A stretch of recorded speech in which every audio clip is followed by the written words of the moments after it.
I stared at the empty storage unit, my hands steady despite what I was seeing. 3 years of meticulously organized documentation. Gone.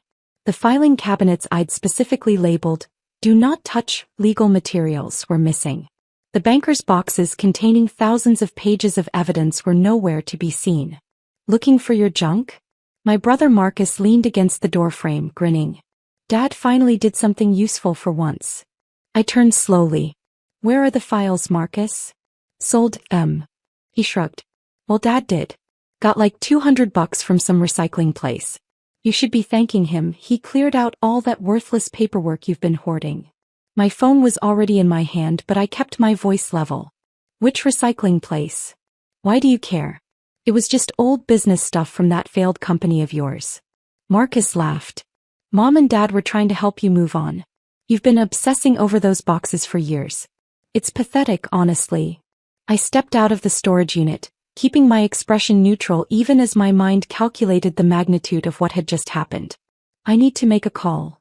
"Yeah, call your therapist," Marcus called after me. "Tell them your mean family threw away your precious papers. See if they care." I walked to my car, got inside and closed the door. Then I dialed a number I'd hoped I'd never need to use in an emergency. "Special Prosecutions Unit, this is Agent Morrison." "Agent Morrison, this is Sarah Chin. I'm the protected witness in the Thornfield Industries case. Evidence Security Code Delta 773. There was a pause. "Miss Chin? What's wrong?" "My family accessed my storage unit without authorization.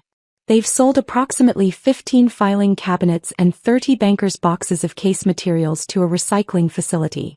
The original documentation is compromised." Another pause, longer this time. "Say that again." "The evidence is gone. My father sold it to a recycling center this morning for approximately $200. "Jesus Christ." I heard typing in the background. "Stay exactly where you are.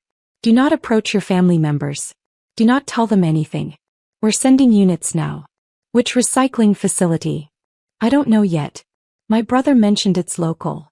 We'll find it." "Miss Chin, do you understand the severity of what's happened?" "Yes." Those documents represented 3 years of evidence collection for a federal case involving corporate fraud, environmental violations, and criminal conspiracy. The monetary value of that evidence in terms of the case we're building exceeds $800,000. Your family has potentially committed obstruction of justice, evidence tampering, and theft of federal materials. "I understand. Where are you now?" "In my car outside the storage facility. My brother is still here. Keep him there if possible without engaging. Don't let him know you've called us. Units are 12 minutes out." I ended the call and sat quietly, watching Marcus through the windshield as he scrolled through his phone, completely unaware.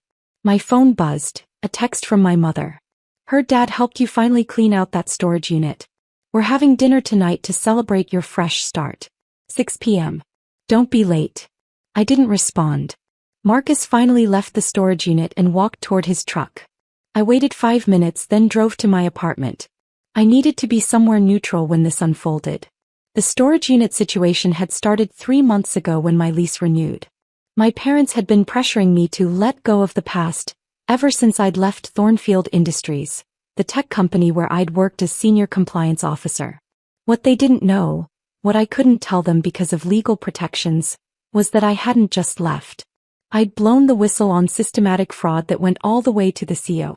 Thornfield had been cooking their books, falsifying environmental impact reports, and defrauding investors of over $40 million. I'd spent 3 years secretly documenting everything: emails, financial records, internal memos, meeting notes, recorded conversations. I'd worked with federal investigators, wore a wire, and compiled evidence while still working there. When I finally left Thornfield and came forward officially, the state and federal prosecutors had been ecstatic. My documentation was meticulous. Every claim was backed by original source materials. But they needed time to build the case. Thornfield's legal team was powerful and the company had connections. So I'd been placed in a protected witness program. Not witness protection exactly, but legal protections. My identity as the whistleblower was sealed. My evidence was classified as state property. And I was explicitly told not to discuss the case with anyone, including family. My parents thought I'd quit because of stress. My brother thought I was having a breakdown. My sister Jennifer, who worked in marketing and worshipped corporate success, thought I was a failure for walking away from such a great opportunity. They'd been trying to help me move on for 2 years.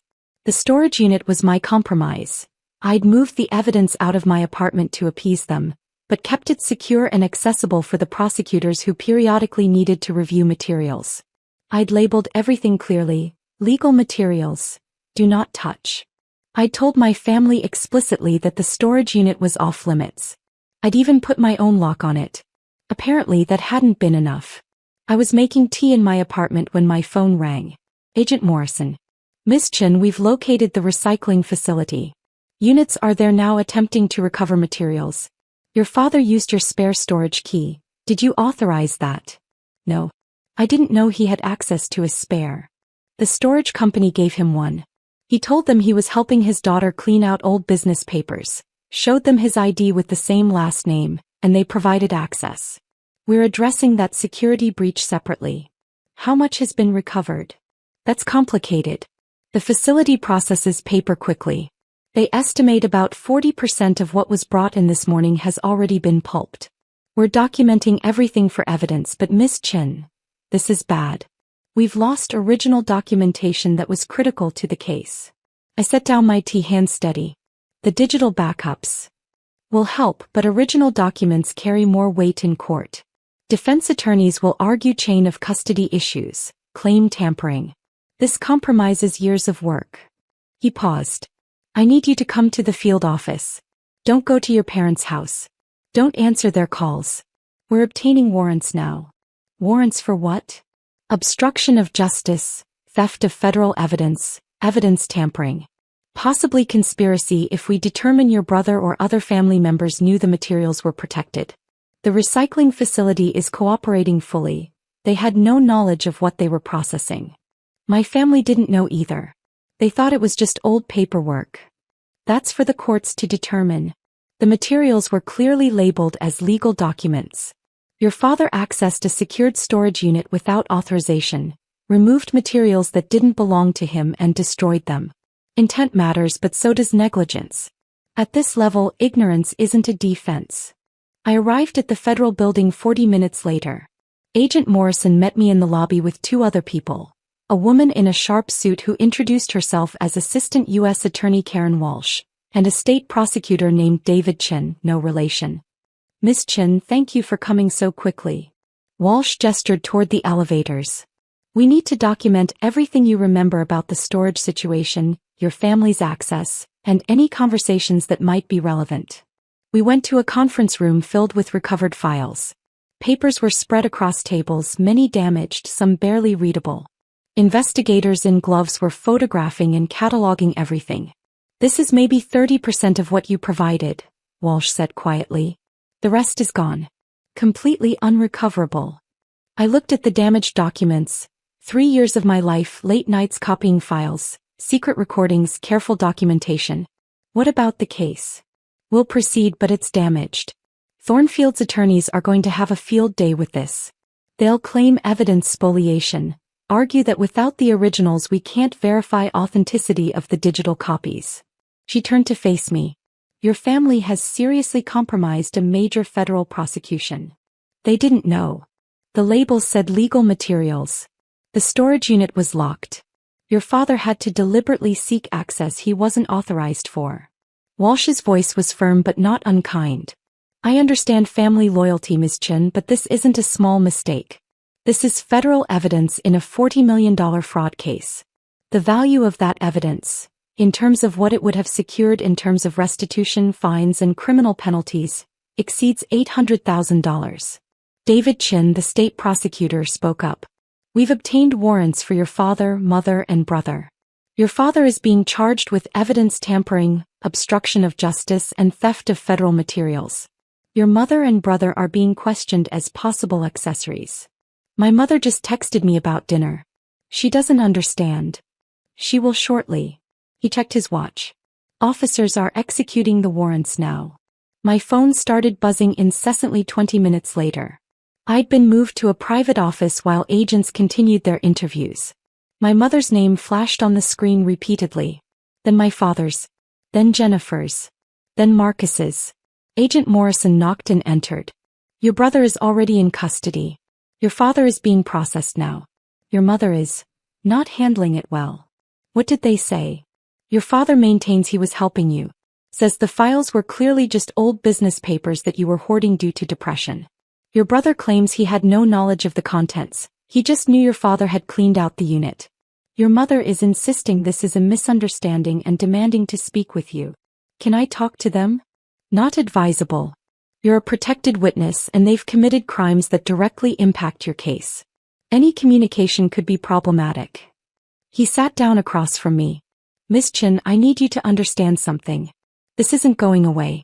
The U.S. Attorney's Office is taking this extremely seriously. Your family has cost the federal government hundreds of thousands of dollars in investigative resources and potentially millions in recoverable assets from the Thornfield case. What happens now? They'll be formally charged within 48 hours. Your father is looking at up to 5 years for evidence tampering alone, plus additional charges for obstruction and theft. If the prosecutors determine your family's actions were grossly negligent rather than intentional, that might reduce sentencing, but they'll still face significant penalties. My phone buzzed again. Jennifer this time. I let it go to voicemail. Your sister is at the station, Morrison added. She wasn't charged, but she's providing a statement. Apparently she's quite upset. The voicemail from Jennifer was 3 minutes of screaming about how I'd called the cops on Dad and destroyed the family over old paperwork. She ended with, I hope you're happy. Mom's having a panic attack and Dad's in handcuffs because of you. I saved it without responding. Walsh came in an hour later with an update. The investigation has expanded. We've discovered your father didn't just access your storage unit. He also entered your apartment last week while you were at work. What? Building security footage. He used a key, went through your home office and removed several boxes of materials. We believe he disposed of those as well. Did you notice anything missing? I thought back to the previous week. My filing cabinet had seemed different. Less full. I'd assumed I was misremembering. Maybe. I wasn't sure. We're adding burglary and additional theft charges. This wasn't a one-time mistake, Ms. Chen. Your father systematically targeted your legal materials over multiple occasions. That suggests intent. He thought he was helping. He thought he knew better than you what you needed. He deliberately accessed secured locations, removed property that wasn't his and destroyed it. The fact that he believed he was helping doesn't change the criminal nature of his actions. Walsh's expression was sympathetic but firm. I understand this is your family. But they've committed serious federal crimes. The arraignment was scheduled for 2 days later. I wasn't required to attend, but I went anyway, sitting in the back of the courtroom wearing sunglasses and a hat. I needed to see this myself. My father looked smaller somehow, standing before the judge in an orange jumpsuit. My mother sat in the gallery, crying quietly. Marcus was being arraigned separately. His charges were less severe since he hadn't directly participated in the removal of materials. Mr. Chin, the judge began reading from the documents before her. You're charged with evidence tampering, obstruction of justice, theft of federal materials, burglary and criminal trespass. How do you plead? Not guilty, Your Honor. My father's voice was steady but strained. I was trying to help my daughter. She's been depressed since leaving her job hoarding paperwork. I was cleaning out her storage to help her move forward. The judge looked up. Mr. Chen, the materials you removed were clearly labeled as legal documents. The storage unit required specific authorization to access. You entered your daughter's apartment without permission and removed additional materials. This court doesn't view that as help, it views it as criminal conduct. Your Honor, I'm a father trying to help his child. You're a defendant who compromised a major federal investigation. The judge's tone was sharp. Bail is set at $100,000. You're prohibited from contacting the witness in this case, including your daughter. Next case. My mother's sobbing grew louder as bailiffs led my father away. Jennifer found me outside the courthouse. I'd been naive to think I could leave unnoticed. This is insane. She grabbed my arm. Dad was trying to help you. You called the FBI over old paperwork. I gently removed her hand. I can't discuss this with you. Can't discuss. Sarah, Dad is facing prison. Mom is falling apart. Marcus has been suspended from his job because of the arrest. And you stand there like none of this matters. It matters. Then fix it. Tell them it was a mistake. Drop the charges. I can't. I didn't press charges. The federal government did. This isn't my case to drop. Because you were too important with your whistleblower bullshit. Jennifer's face was red. You always thought you were better than us. Saint Sarah who quit her fancy job because she couldn't handle corporate reality. And now you're punishing Dad for trying to help you let go of your failure. A man in a suit approached. David Chin, the state prosecutor. Miss Chin, he addressed me, I need you to step away from this conversation. Miss Jennifer Chin, he turned to my sister, you're interfering with a witness. Leave now or you'll be charged. Jennifer stared at him, then at me. This family is done. I hope your precious evidence was worth it. She stormed off. David waited until she was gone. Are you okay? I'm fine. The U.S. attorney wants to meet with you. There's been a development. The development was significant. Thornfield Industries' legal team had filed an emergency motion to dismiss the case, citing evidence spoliation and chain of custody issues. They were arguing that the loss of original documentation invalidated the entire prosecution. They're claiming you intentionally destroyed evidence to cover up falsification, Walsh explained in her office. They're painting you as a disgruntled employee who fabricated documents, and your family's destruction of those documents as convenient timing. That's insane. My family had no connection to Thornfield. We know that. But it creates reasonable doubt. The defense doesn't need to prove their theory, they just need to muddy the waters enough that a jury questions the evidence. So what happens? We fight. We have the digital backups, the testimony of other witnesses, the forensic accounting. But your family's actions have made this significantly harder. She leaned back in her chair. There's something else. Thornfield has resources. They've hired investigators. And those investigators have reached out to your family. What? Your sister Jennifer received a call yesterday from a concerned corporate ethics consultant, who wanted to discuss your case. She apparently told them everything. Your history, your mental state, your family's concerns about your well-being. She has no idea she was talking to Thornfield's defense team. I felt cold. Jennifer gave them ammunition. Exactly. They're going to paint this as a family trying to help an unstable person, and that person retaliating with false federal charges. It's a good narrative. Wrong but good. How do we counter it? We prosecute your family to the fullest extent. We show that their actions were criminal regardless of intent. We demonstrate that the evidence they destroyed was legitimate, protected, and critical to a major case. And we make sure Thornfield understands that this strategy will backfire. Walsh's expression hardened. Your father is facing 30 years combined on all charges. We're going to use that to show how seriously the federal government takes evidence protection. 30 years. You said 5. That was before we discovered the additional theft from your apartment, the burglary charges, and the extent of the damage. The U.S. attorney is making an example of this case. We can't let corporations think they can compromise whistleblowers by going after their families. The news coverage started 3 days later. Local father arrested for helping daughter clean storage unit, ran in the local paper. Federal overreach. Family man faces decades for discarding papers, appeared on a national news website. Thornfield's PR team was working overtime. The articles painted my father as a concerned parent, me as an unstable whistleblower, and the federal government as tyrannical. Comment sections filled with outrage about prosecutorial abuse. Then the government's response hit. Federal Witness Protection Program evidence destroyed in apparent obstruction attempt. New York Times. $800,000 in corporate fraud evidence lost after family member compromises investigation. Wall Street Journal. Thornfield Industries faces expanded charges after evidence tampering incident. Washington Post. The narrative shifted fast. Detailed reports about Thornfield's fraud, the scope of my whistleblowing, and the significance of the destroyed evidence painted a very different picture. The U.S. Attorney's Office released a statement emphasizing that this wasn't about family help. It was about criminal interference with a major federal case. Public opinion turned. My father's bail hearing became a media circus. The judge denied reduction, citing ongoing risk of evidence destruction and witness intimidation. My mother collapsed outside the courthouse.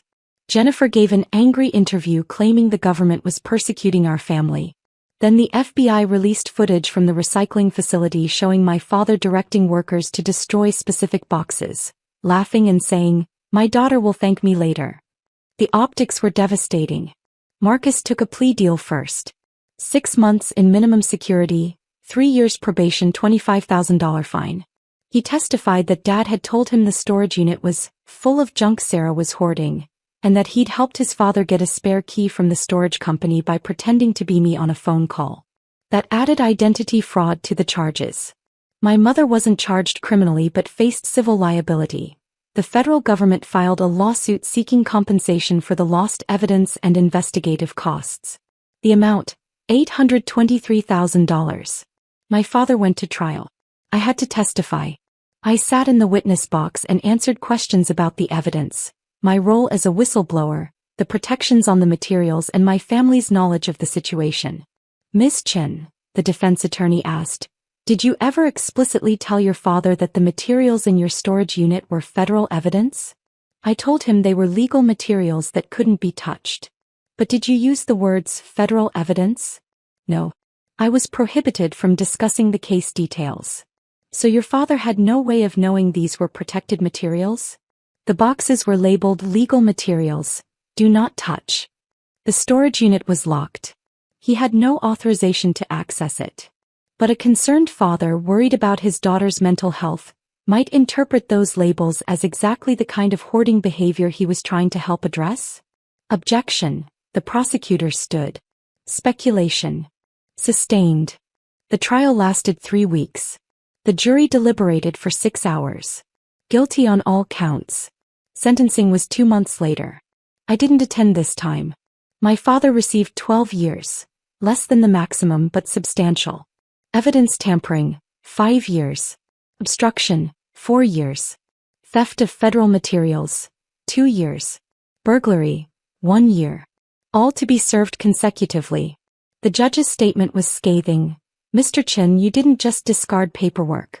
You systematically destroyed evidence in a major federal case, compromised a protected witness, and potentially allowed corporate criminals to escape full accountability. Your actions were deliberate, repeated, and devastating. This sentence reflects the severity of your crimes and serves as a deterrent to others who might consider interfering with federal investigations." My mother's civil case was settled. She couldn't pay the full amount but agreed to surrender her house and retirement accounts. Total recovered, $340,000. The government wrote off the rest. Jennifer hasn't spoken to me since. Last I heard, she was working on a book about federal overreach and families destroyed by whistleblower culture. Marcus got out after 4 months for good behavior. He sent me one text, "Hope it was worth it." The Thornfield case proceeded despite the evidentiary damage. The digital backups held up in court. Other witnesses corroborated my testimony. The forensic accounting was damning. The CEO got 22 years. The CFO got 15. 6 other executives received sentences ranging from 3 to 10 years. Thornfield Industries paid $78 million in fines and restitution. The case was considered a major victory for corporate accountability. I received $3.2 million as a whistleblower reward, 15% of the recovered funds. I used some of it to pay for Marcus's legal fees. He never acknowledged it.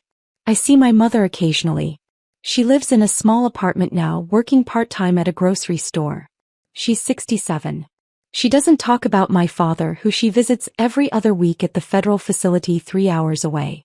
She told me once quietly over coffee, "He really thought he was helping you." I know.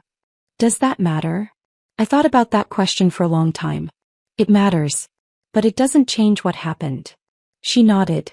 "He asks about you. Every visit. Wants to know if you're okay. Tell him I'm fine. Are you?" I looked at my mother, aged beyond her years, struggling with poverty for the first time in her life, visiting her husband in prison every other week, estranged from one daughter and supporting another son who could barely look at her. "I'm fine," I repeated. As I was. The Thornfield executives were in prison. Their fraud had been exposed. Their victims had received restitution. The company had been held accountable. My father was also in prison.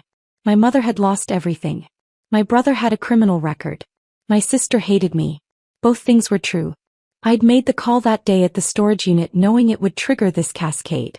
I'd reported the evidence compromise because it was the right thing to do, the legal thing to do, the thing I'd promised to do when I became a protected witness. I'd known my family would face consequences. I'd hoped they'd be minimal. They weren't. "Tell Dad I said hello," I told my mother. She nodded, finished her coffee and left. I sat alone in the cafe thinking about justice and family and the impossible choices whistleblowers face. Thinking about how doing the right thing can destroy everything you love. Thinking about the boxes of evidence I'd meticulously compiled over 3 years, most of them now pulp in a recycling facility, and the price my family paid for not understanding what they were destroying. My phone buzzed. A news alert. Thornfield CO appeals sentence, cites evidence issues. I deleted it without reading further. The case was over. The consequences had landed. My family had been shattered by their attempt to help me, and I'd been the one to ensure they faced the full weight of federal law for it. I finished my coffee, paid the bill, and walked out into the afternoon sun. Somewhere my father was in a prison cell. My mother was struggling to afford groceries. My brother was trying to rebuild his life with a felony record. My sister was writing about how the government destroyed our family. And I was the whistleblower who'd made the call that set it all in motion. Both hero and destroyer. Vindicated and alone. Right and heartbroken. All of it true. All of it permanent. All of it the inevitable result of the choice I'd made years ago when I first noticed the fraud at Thornfield and decided to document it instead of looking away. Some prices are clear from the beginning. Others reveal themselves slowly in the faces of the people you love as they're led away in handcuffs for trying to help you. I got in my car and drove home, past the storage facility where this had all unfolded, past the recycling center that had unknowingly processed federal evidence, past the landmarks of a life that had fractured into before and after. The evidence was gone. The case was won. My family was destroyed. And I had been the one to make sure every consequence landed exactly where it should. Justice, it turns out, doesn't care about family dinner invitations or good intentions or fathers who just wanted their daughters to move on from the past. Justice cares about evidence. And I'd protected it the only way I could.